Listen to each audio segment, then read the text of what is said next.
Welcome to Building the Future. I'm your host, Kevin Horick. You can find the show online at buildingthefutureshow.com or follow me on Twitter at buildingshow. You can also find it on iTunes, Stitcher, and YouTube.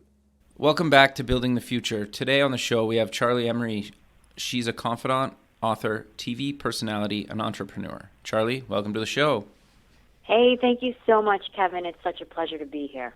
Oh, I'm happy that you agreed to be on the show. You have quite an impressive background and story, and I thought it's worth sharing and with my audience and whatnot. So maybe we can start off with a little bit of your background and your biography. Sure. I actually was born in Boston, so I hail from the East Coast. That's where I did all of my schooling. And so even though I'm on the West Coast these days, I am definitely an East Coast girl. There's no doubt about that. I went to school at Clark University, and that's where I went to college. And there's a whole story. As you know, my life took a different turn because when I was in college, I was assaulted on campus and ended up leaving. So as many entrepreneurs have done for many different reasons, I also did not happen to finish my formal education, and that just took me on a whole different path. And yet what's so exciting is I ended up exactly where I'm supposed to be and where I envisioned myself when I was just a little girl. Wow. Well, you left for a horrible reason. That had to happen to you. It certainly is not the greatest thing to go through, for sure. But again, it's one of those things that I think a lot of times in life we just have to look at the things that we go through, and if we look at them from a perspective of how can I use this to make me stronger, how can I use this to boost me in my life, then you're able to recycle it and let it go, so that the pain and the negative parts of it, they really just dissipate, and you end up with a strength and a knowing about yourself that you can really, really tap into and use as you go forward in life. Yeah, turn kind of a negative into a positive. Absolutely. It's the epitome of making lemonade out of lemons. Sure. Yes, exactly. So I'm curious then how you kind of got into being a confidant and kind of TV personality.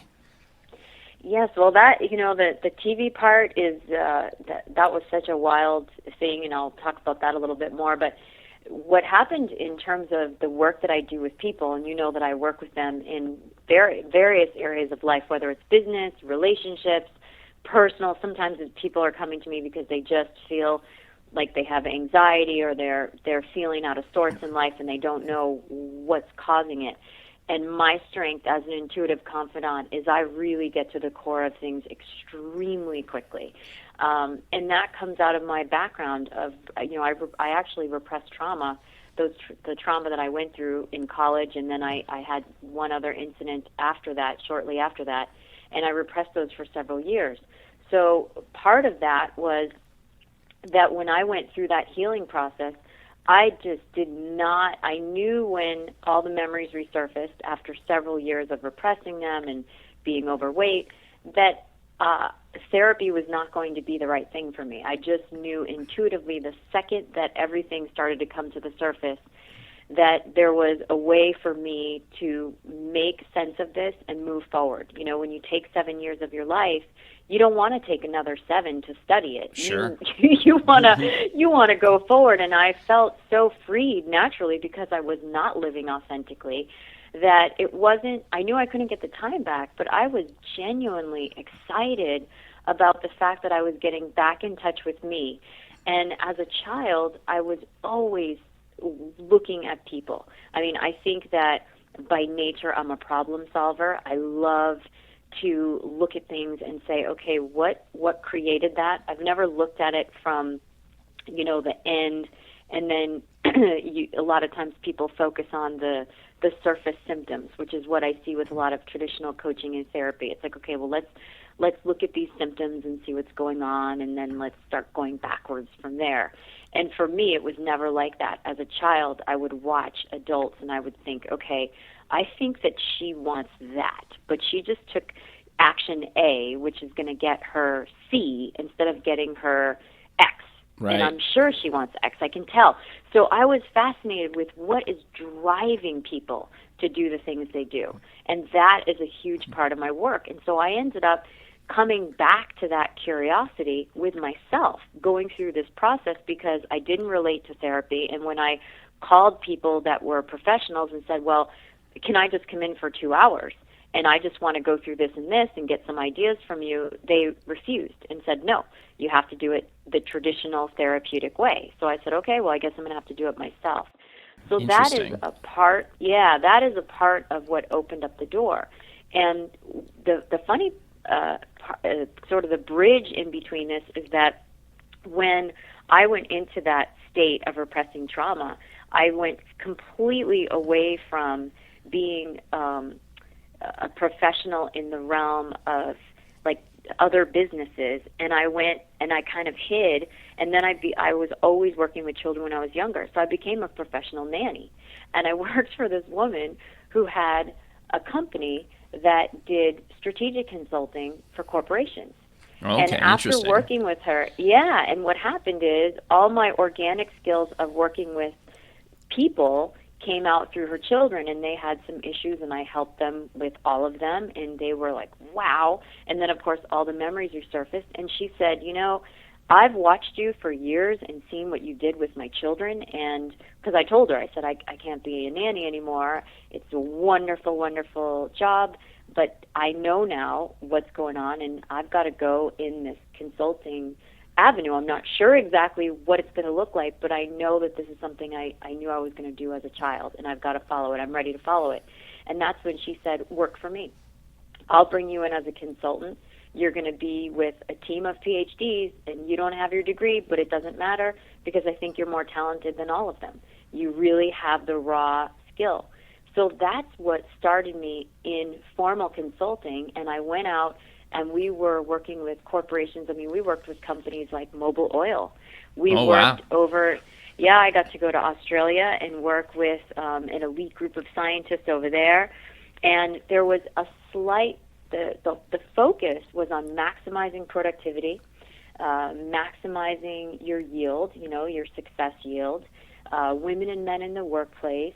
Also, we talked about diversity, and we addressed how to work in the workplace and stay grounded in the tasks, both from a conflict resolution standpoint, also from the standpoint of, not getting in trouble with having affairs and things like that, and what are some of the things that happen in the workplace that can cause you to go in that direction. So we were touching on those things, and I absolutely loved it. And then she decided to disband the company. So, and we were all freelance consultants, and of course for me, because I was the one who wasn't a PhD, when I tried to go to other places, even though I had this resume, at that time it was, well, you don't have the degree. So it was kind of funny because, it was like, okay, well, I've already been doing the work, and I have the track record. Oh, but formally we need to have these letters after your name, and right. So I thought, well, then I'll just go in a slightly different direction. And what was funny is I was on an airplane, and I met this woman. I moved to New Mexico, and I met this woman shortly after I moved to New Mexico, and we had spoken in the airport, and it was one of those moments in life where I complimented her in the airport, didn't even know she would be on my flight. Next thing you know, she's not only on my flight, she's across the aisle, and we start chit-chatting, and she says, what would you like to do? I said, well, I really want to help people. I really like the transformation realm because that's what I just did with myself, and I think there's a lot of stuff that can be achieved there, and I would love to do it and travel. And she said, well, that's exactly what I do. So she introduced me to this organization that was producing consultants, and they said that they had this cutting edge new way of helping people go through transformation. So I thought, great. And the funny part was that when I took part with the company, they were, I saw very quickly that the real focus was on making money.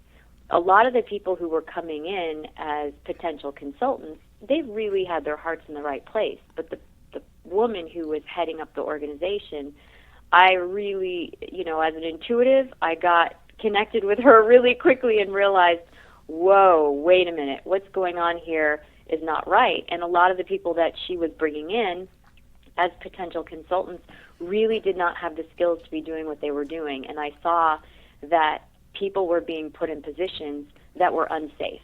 And as somebody who had just gone through what I went through, I was completely against that. So Sure, no, that makes a lot of sense.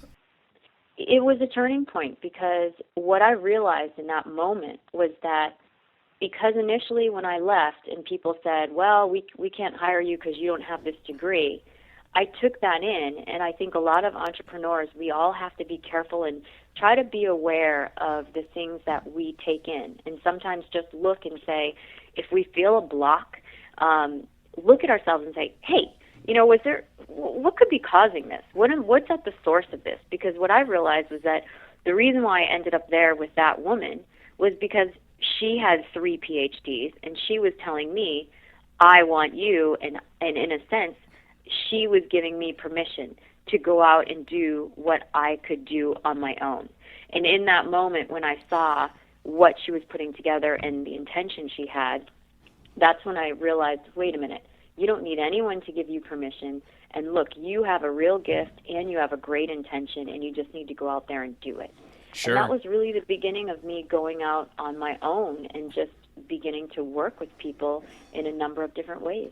Well, and I think that's one thing that's kind of starting to come to light in the media lately is, and obviously it's a little bit different than kind of your background, and there's a lot of entrepreneurs and, people in startups and founders and CEOs, guys that are, extremely successful or working on becoming extremely successful, that really, kind of struggle a bit with anxiety or depression, or, and there's been some serious cases in the last little while where people have taken their own lives because they don't deal with this stuff. So I think what you're doing and helping people with go through that, and, based on that, the fact that you went through it and you're helping people get through it, I think is super important. And not enough people are covering it. And that's why I really wanted to have you on the show, because, you've went through it, you're helping people do this. And I think it's super important to keep bringing it up again, right? And that there is people out there that are willing to help you and, just be there for you, right? When you need it, and do reach out if you do need it. Well, I think, there's a couple of problems that we have. This is probably where I fit in that niche. First of all, one of the things that I recognized a long time ago, and it drives me crazy today, is that there is this idea that unless you're really depressed or you're really anxious or something's wrong, that's the only time that you go see someone. And the reality is, you can have everything in line and just say, you know what, I feel like there's something blocking me from going to the next level. The other side of that is that the self-help realm is such big business. I mean, let's say, we have people that have set up, and I love the self-help realm. I think there's a lot to be gained from it, but we really have to be careful, and this is something that I noticed back during my healing process. Even if you look at the things that are set up for entrepreneurs, okay? If we really look at it, we have this number of super, super successful people that are just in the business success coaching realm. And they all have these systems that you buy. And the biggest danger in all of these systems is that, people are supposed to follow all these things to a letter. And when you talk about these people creating success and having anxiety and depression and things like that, it's because there are major aspects of their lives that are completely exclusive of these systems.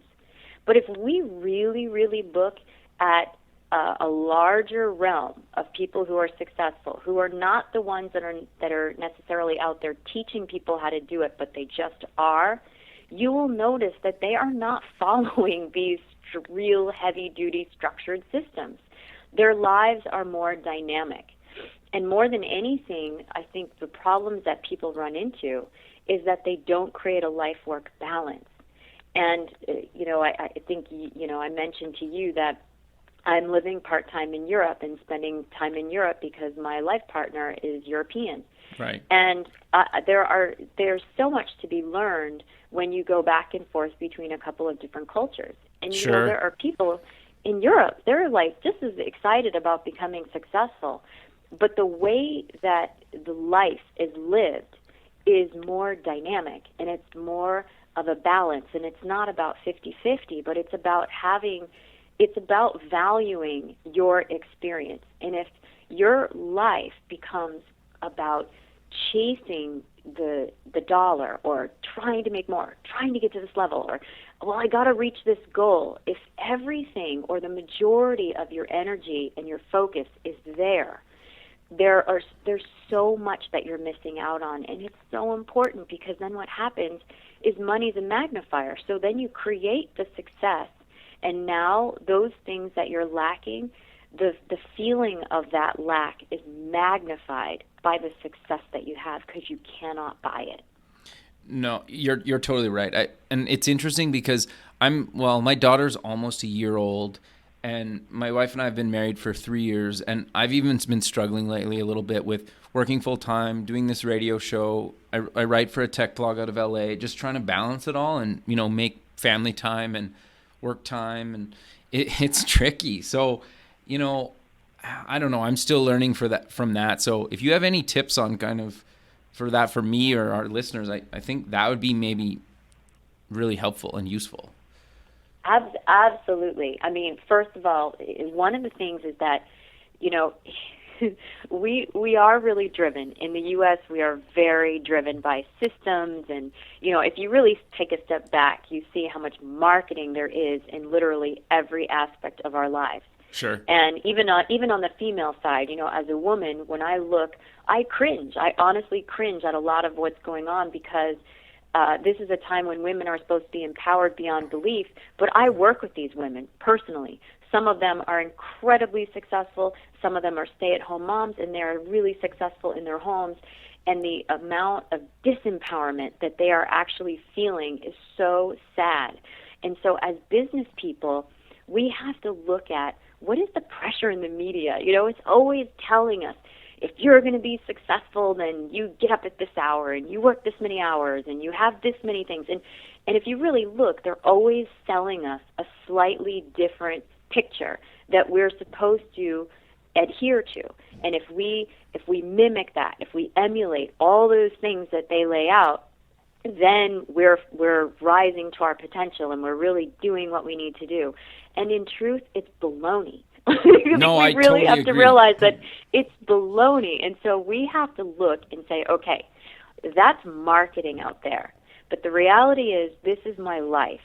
And yes, it's great to have goals. I have lots of goals. I have so many things that I am excited about achieving. My partner and I, we're like, okay, we want to do this, we want to do that. But you know what? We have today. And we don't even have a guarantee of tomorrow, but we have today. And so to the best of your ability, as you look at the things that you're doing and you look at your family, everything needs to be factored in. And you have to be careful that your identity and your role in life does not get swallowed up by a business goal or a title or business responsibilities. Because in truth, you have a role as a husband, and you have a role as a man, and you have a role as a father, and you have a role as a business person and a friend. And so you want to look at all of those and make sure that your business and all of those goals fall under the umbrella of Kevin. Don't make Kevin fall under the umbrella of business. No, that's really good advice. It's really tough. Yeah, that's the thing that it's tricky, because I've been using my calendar, and I schedule even family time in, and my daughter usually goes to bed about an hour and a half after I get home, and I just try to, put my phone down and just kind of check out from the internet for, an hour and a half, and then, usually hang out with my wife for a little bit before she goes back to bed. Not goes back to bed, goes to bed. And then I basically go back on the computer and start doing other things, just working or, my other little projects that I got on the go. Right.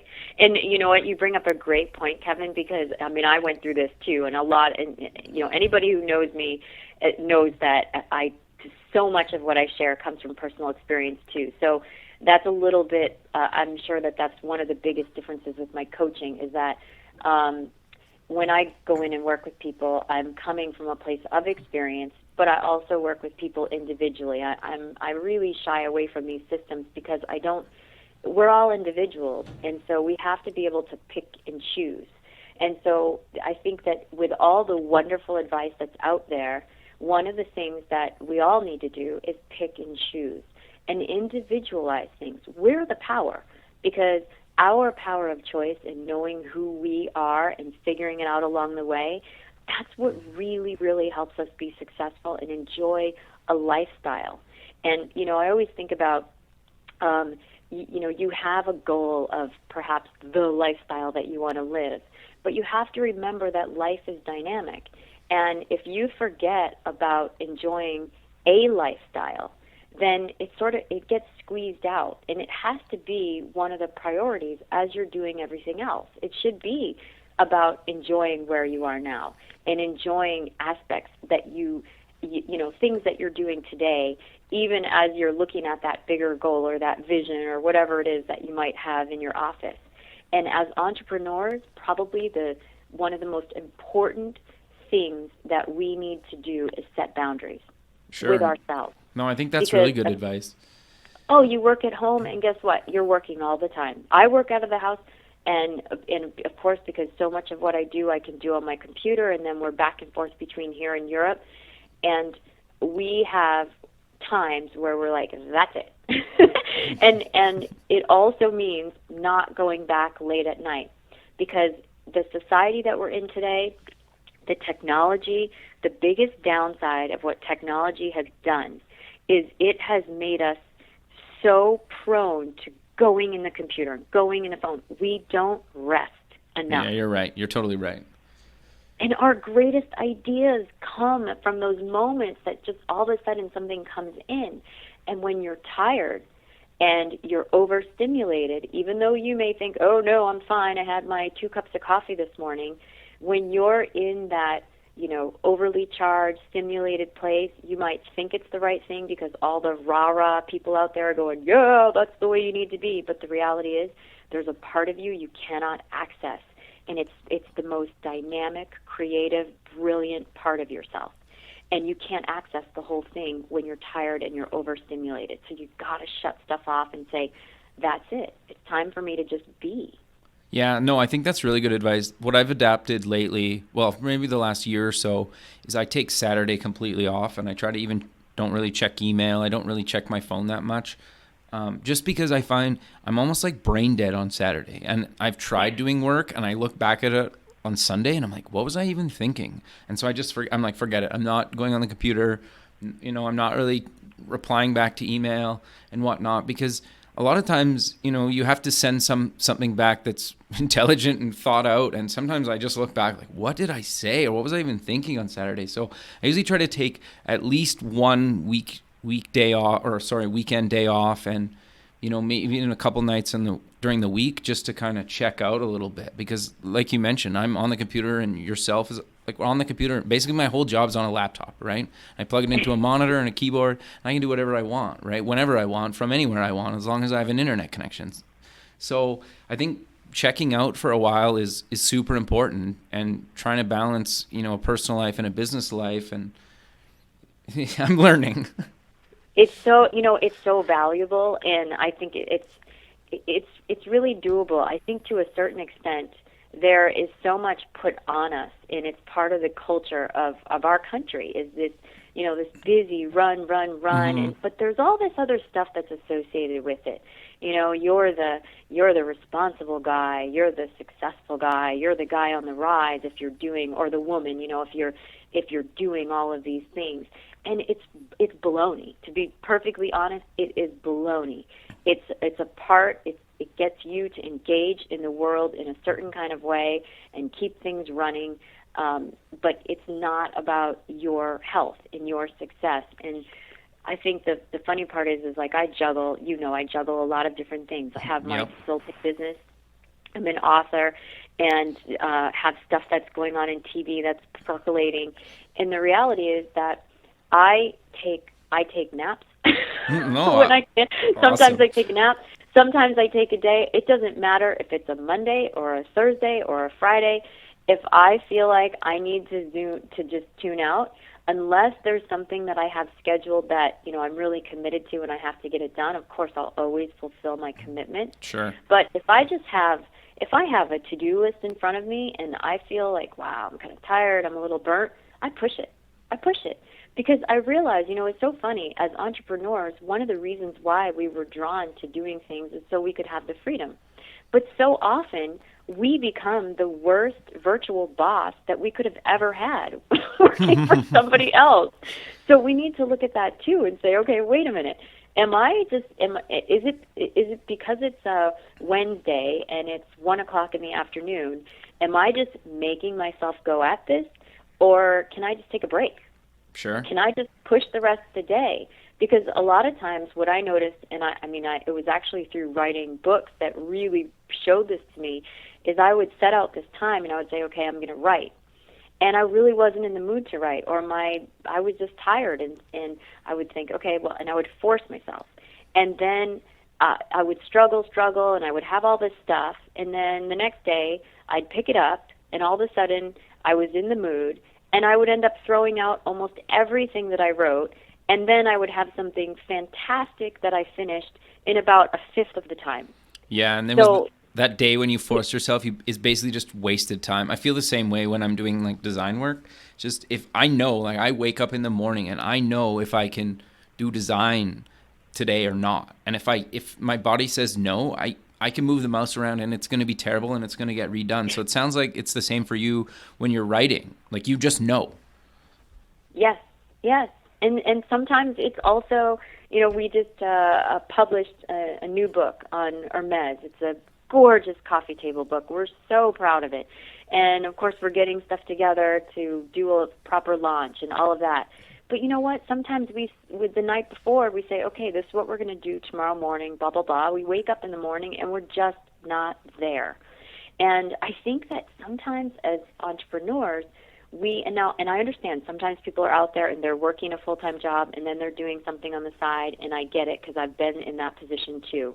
But my point is that, part of what really helps keep you in a place where you're excited and also connected to the other people that are important in your life is getting the most enjoyment you can from just the whole, just the overall process of what you're doing. Being excited about what you're doing instead of just beating yourself up with results. And I'm very much a result person. I mean, everything to me, in a sense, is about, okay, there's got to be a good result, like we've got to get some results. But at the same time, I've learned that part of those results also has to do with your health and your enjoyment. Sure. And if you can't enjoy your life and you're just becoming like a taskmaster, you actually don't get as much done, but you also risk losing some of those other aspects of your life, like your relationship life and things like that, that are the things that really help support you and that you will enjoy and want to be able to enjoy even as your success is growing.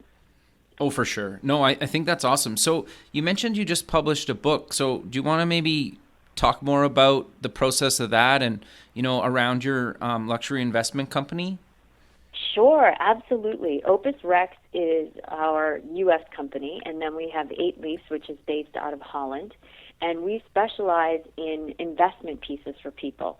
So rather than just your typical accessory, like for instance in handbags, my partner is the foremost international expert on vintage Hermes handbags, and there are so many counterfeit bags out there. It's unbelievable, and with his knowledge, it's incredible, and that's what our book is about. It's on the evolution of the Birkin, Constance, and Kelly handbags, which are the 3 most coveted models that Hermes makes. But as an example, those particular handbags are one of the reasons why we do work with those in the vintage market. We know which ones are worth the most money, of course. Right. And we have a lot of clients who buy them not only to use them, some are only buying them to put them away for several years so that at some point they can take them back out. Those are handcrafted. Each handbag is made by hand, and there are, especially, even though today it still is a huge, huge market for Hermes, the reality is the best made bags are the vintage bags, because a lot of things have still been automated, and of course the craftsmen are dying away. Right. You know, there was a time when the son did what the father did, and that's not the case anymore. And I think we're seeing this in a lot of different markets, from plumbing and electricians right down to furniture makers, that people say, oh no, I don't want to do that. So that's one of the areas that we specialize in. And we also do, we source gemstones and watches, and we have collectible pieces for the home they're really investment pieces as well, or just very, very distinct conversation pieces that people can put in a home or an office. And that's really who our clientele is. So that's what we do through Opus Rex. And the book Vintage Hermes 1837 to 2000 is a gorgeous coffee table book on the evolution of those three most coveted handbags. Okay, and what's the URLs for those? I'll also post those in the show notes, but just for the listeners. Absolutely. The book you can look and purchase the book at www.vintage-hermes.com. And that, of course, is HERMES, so vintage-HERMES.com. And the book is almost 400 pages. It's gorgeous images of a lot of bags that people have never seen. But for the collector or the connoisseur of the brand, they'll flip, because there's so much fantastic information in there that will actually help people authenticate.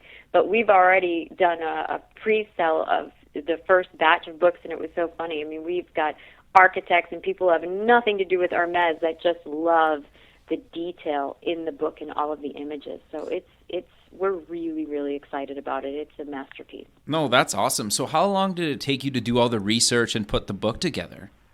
Well, I have to say, on this one, all the kudos go to my partner, Arnout Last. He did a phenomenal job. He is the expert. It took him several years, and really what happened is he's such a detail-oriented guy, and in Europe, he had this business where he was serving, an elite clientele that had things that they wanted to either trade in or sell, and there really wasn't any place for them to do that for the really high-end items.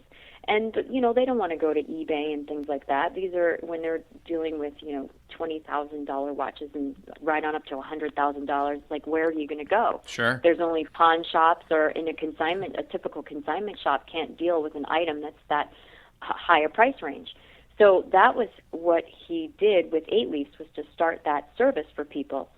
And what happened was, organically, the percentage of the business was almost taken over by the Hermes handbag market, the vintage market. And he, just for his own knowing, wanted to make sure that he never accidentally took in a counterfeit, because he started realizing how many there were. And, over the last several years, I mean, he's just had hundreds of thousands of bags be presented to him, some of which came from collectors with extensive collections, and every so often he would have to reveal, well, guess what? You've got a counterfeit in there. Ooh. So it started out as a personal manual for him, and then the more he realized that even at the Hermes boutiques, they don't know anything about, they know very little about their own vintage bags. They're salespeople, and they know, they have to know things about everything they have in the store today. But this history was sort of lost. So he got excited about taking those personal notes and turning it into a beautiful coffee table book, and that's what we did. So I was the copy editor on that project and helped him with the last little design finishes. But pretty much I got to give him the credit, because he wrote it and he designed it, and I just helped him do the polishing and the copy editing and the publishing. Oh, that's awesome. So how did you guys find a publisher, or did you self-publish? We self-published because, the book is a very high-end book, and when you see what they want, we did speak with Tashin, who was very interested in the book, but they wanted much too much. Fair enough. Okay, we said, you know what, there's too much work in here, and no, we're just not willing to give away that much and take these little pennies on the dollar for all that work. So, this day and age, again, it's the perfect time. We're entrepreneurs, and there's a lot we can do on our own. So it's exciting to take that on. No, that's awesome. And we're running out of time on the show. Do you have any advice for aspiring entrepreneurs, kind of anything to do or not do? You know what? I do. I think that on the not side, just try not to get too bogged down in systems and all that generic, like rah business advice. Some of it is great, but pick and choose. Don't get too sucked into it, because before you know it, you're so busy following all this stuff that's supposed to make you successful, and it's more busy work than anything else, and you're buying this and buying that. And you want to get in touch with your instincts. So, and you need structure with fluidity anyway. So just try to use your own instincts and pick and choose as you're out there looking at the information that's there and see what speaks to you, Sure. On the do side, I would say set your boundaries, make sure you're not overworking, you're not overcommitting, put things in perspective, and check in every so often, because life is moving so fast these days that we have to be more dynamic. And I think that in our old way of doing business and being taught, I'm in my 40s, so many of us that came up during that time, we had a certain way promoted to us that really doesn't exist anymore. So sometimes we go back into that where we're trying to do things a certain way by default, but we have to be more dynamic today and look and say, okay, wait a minute, what fits? And sometimes from day to day, you're going to be making little changes. And you have to remember, our greatest success always comes from the corrections we make. So instead of focusing on what's everything that I can do right as if it's static, I think what really empowers us is to humble ourselves and know that nothing is static. It's all dynamic. And the more that we can take things on board and at the same time be aware of how things are evolving within our own lives and our business, we will be in a stronger position to adapt and adjust and make little shifts. And the other thing I would say is be curious, be curious, because the more curious you are about yourself, about why you're feeling certain ways, you take a little time out, if you're feeling some anxiety, be curious. Ask yourself. Anxiety comes from a fear of the new or the unknown. So if you feel anxiety, then sit back for a minute and say, okay, what am I stressing about? What might I be worried about? If you're curious about your own feelings, there is so much that you can do. And with all the clients I have, I have clients that check in with me, but I don't do 10 coaching sessions in packages because most people don't need it. And that's my job, is to teach them not only how to remove the mystery and get to the core of what's going on so they can clear it, but I want to give them the tools to the best of their ability, be able to do a lot of that stress sourcing themselves. And then if they need a little something or they just want to get my thoughts, great, call me and we'll go over it and we'll go through it. But we have so much inside of ourselves, and if we take a moment, take more moments, unplug a little bit, and be curious, you will be surprised at how much wisdom will come from your own instincts that when you're too busy and too focused, you just are shut off from. So, no, that's really good advice. But I'm curious, you mentioned take time for yourself. Do you mean like meditation, or what do you mean by that exactly? Taking time for yourself is so individual. Okay. I cannot meditate to save my life. Okay, all right. People talk about it. I think that it's unplugging. Taking time for yourself, it might be that, you just sit back in a chair in the backyard and stare up at the sky and have a glass of wine or something. Or maybe it is, going on a bike ride. Or maybe it is just hanging out around the kitchen table or having some friends or going out to dinner. I mean, there's a lot of ways to take time for yourself. I like to journal. That's one of the things that I like to do. I love TV. So really, for me, sometimes taking time, I know it might seem like it's clashing with the unplugging, but it's specific things that I'm watching. I won't watch anything that is educating me. No, I fair. will watch something that's entertaining me so that I can just sort of relax.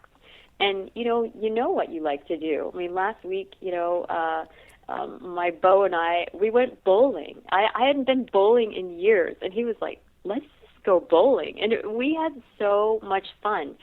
doing things like that to just shake it up, but you're not on the phone and you're not on the computer and you're not cramming stuff into your brain. You're just letting it relax and you're just being alive. And you know what? After doing things like that, you wouldn't believe all the ideas that come to you because you freed up some space and you allowed stuff some time to be able to come to you because it's not buried in all of these tasks that you're in the middle of doing. No, I think that's really good advice because you start Googling this stuff online and, I've tried meditation before and sometimes it totally helps and other times I've fallen asleep because I'm just so tired, right? And I think sometimes people give you all these like textbook advice and I think it's interesting that you talk about more just kind of do something for yourself. It's almost like find your happy place. It kind of sounds maybe cheesy, but it's different for everybody, right? And I think that's the key to a lot of this stuff. No, you're right. And, this year, I remember at the beginning of the year, and I've actually seen it throughout the year, there have been a lot of magazine covers and on the wellness magazines and things like that I'll see in the store, and they're all talking about this pursuit of happiness. Well, that's because, our financial success is great, and that comes from a lot of the stuff that we do out there in the work world. But our happiness comes from a lifestyle. It's not about private jets or things like that.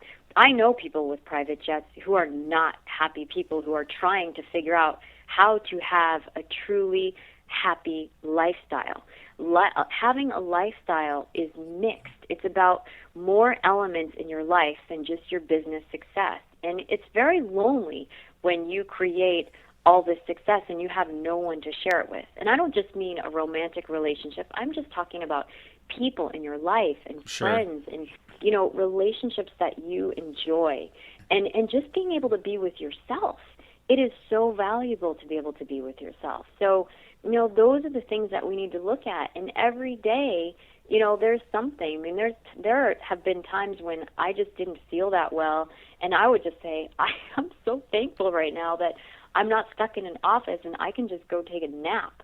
It's a simple thing, but again, it's me being in the present going, this is great.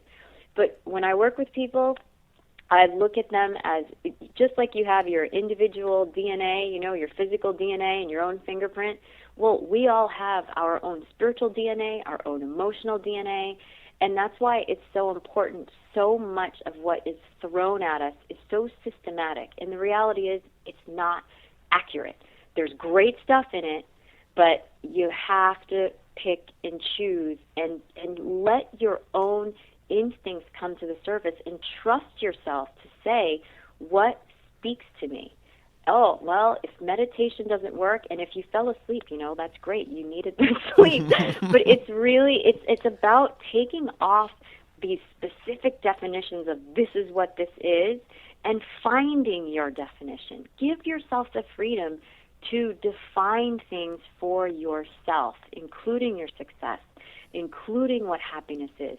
Be curious and define it for yourself. And if you define it for yourself, instead of looking at all the images on TV, most of which are illusions, you will be in such an incredibly powerful position to create the life that you want to live, and you'll enjoy every step, even when you're like, I can't wait to get there. You'll still say, but you know what? This part of right now is super cool. Yeah, no, that's really good advice. And I know I stopped reading all those like top 10 things every billionaire does in the morning. And it's like, I don't really care. I'm not even a morning person. Like for me, it's get as much sleep as possible. If I can check that box, I'm happy, or if I could sleep in a little, right? The thing that I remember the most, and I think this is a great story for anybody out there, okay, that's building a business, because this is the best thing. A couple of years ago on the Today Show in the morning, they had this panel, and it was because of the recession, and they were talking about how there's more entrepreneurs out in the world because of the recession and blah, blah, blah. So they had this panel of like 4 people, and one of the people on the panel was the woman who started the company Spanx, who is a billionaire today. So they were going through this whole thing about what every entrepreneur needs to do to be successful. And she just kept her mouth shut, and she let these other guys dominate the whole thing, and they were talking about, blah, blah, blah, and you got to have this, and this is how you do your business plan. And then they got to her, And they said, well, what do you think? And she started laughing, and she said, if I believed or felt like I needed to do any of what I just heard here, I would never have my business today, because it would have overwhelmed me so much, I would have thought that it was impossible. She said, I just thought that I had an idea for something that a lot of people would like, and I just kind of started from scratch, and my husband helped me, and we built the prototype, and we just went out there with it. And she was probably the most successful one on the panel. Yeah, it's always... So, no, go ahead, sorry. Yeah, I'm just saying there's a lot of wisdom in that. Like, be careful not to listen to all this other stuff, because so many people have built their lives on all that stuff, and that's how they're successful. But the ones that are really out there in business, there's an infinite number of ways they've done it.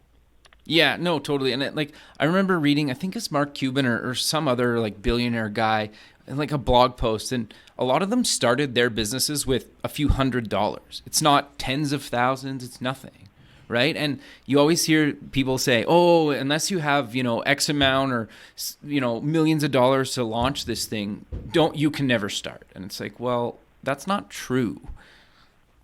No. It's not true. And so we have to get excited. We have to, especially, in the U.S., think of the pioneer spirit that people had when they built this country. They started with dirt. They figured out how to create things, how to trade things, how to barter things, how to sell things. And we need to do the same thing, and we need to have fun. But when we're in that, the other thing that happens is when you get too much in a lot of these systems that everybody's touting, you get so focused on how you're going to get somebody else to do this, that you lose the most basic instinct, which is, okay, what have I got? Who wants it? Why would they want it?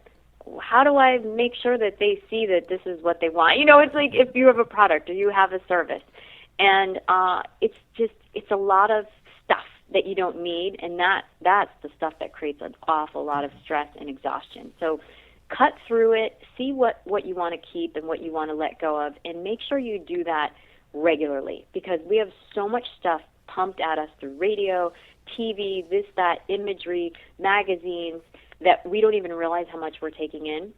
Sure. So we got to check in with ourselves and make sure we're not taking stuff on board that is not ours, that we do not want and do not need. No, I think that's really good advice, and it's sad, but we're out of time. So I think let's just maybe promote where people can find you online. Absolutely. You can find me at charlyemery.com, and that's CharlyeMery.com. I actually just launched a new website, and I'm getting ready to do a new video series, and I would love for people to send me their questions. So if you have a question out there on something specific, I don't care if it's relationship-based or it's business-based, go ahead and shoot me the question, and I'll answer it in a video, because I'm getting ready to record a brand new video series, and there'll be videos online in a variety of different ways, but all around this same thing, balancing business and lifestyle and really getting more out of your life. And then, of course, vintage-hermes.com is where you can find our latest book. But on my Charly Emery website, you'll also see an Opus Rex link, and from there you can also get to the website on the book. Awesome. Well, thanks very much for taking the time and being on the show. This was really great. Oh, wonderful. Well, thank you so much for having me, Kevin. And for everybody out there, thanks for listening. And just remember, if you need something, you can always get in touch with me. I work quickly. I'm about results for you. And it's about living the life you love, not studying the one you don't. No, that's a great way to put it. I never thought of it like that, but that's awesome. All right, Charly. Well, we'll talk soon. Thanks for being on the show. Wonderful. Thank you, Kevin, and everybody out there. Have a fabulous day, and best wishes. Thanks. Bye. Thanks for listening. You can visit past shows at buildingthefutureshow.com. If you're going to the Startup Expo on February 16th and 17th in Fort Lauderdale, Florida, and want to record an episode, please contact me. The music for the show is by Electric Mantra. Check them out at electricmantra.com. Until next time, keep building the future.